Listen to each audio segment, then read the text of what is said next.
Magandang hapon, ngayon po ay araw ng Sabado, August 19, 2023. Update po muli sa lagay ng panahon. Southwest monsoon o habagat nakaka-apekto pa rin sa Southern Luzon, Visayas at Mindanao. At mga localized thunderstorms na papaulan din po sa iba pang bahagi ng ating bansa. Wala pong binabantayang bagyo o low pressure area sa loob po ng ating PAR na maaaring makaapekto sa ating bansa. Wala rin pong nakataas na gale warning sa anumang baybay ng ating karagatan, kung kaya malayang makapamalaot ang ating mga kababayang mangingisda at may maliliit na sasakyang pandagat. Iba yung pag-iingat lamang po dahil sa minsang katamtaman hanggang sa maalon na karagatan.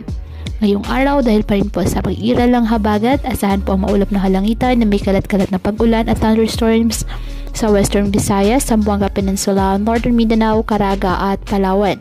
Ang Metro Manila at nalalabing bahagi ng bansa, bahagyang maulap hanggang sa maulap na halangitan with isolated rain showers or thunderstorms dahil po sa southwest monsoon at localized thunderstorms.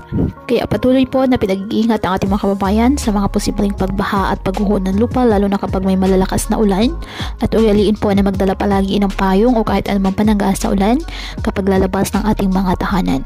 At yan po muna ang update sa lagay ng panahon ngayong araw. Muli patuloy po tayo na mag-ingat at palaging tandaan, God loves you. Stay safe and God bless po.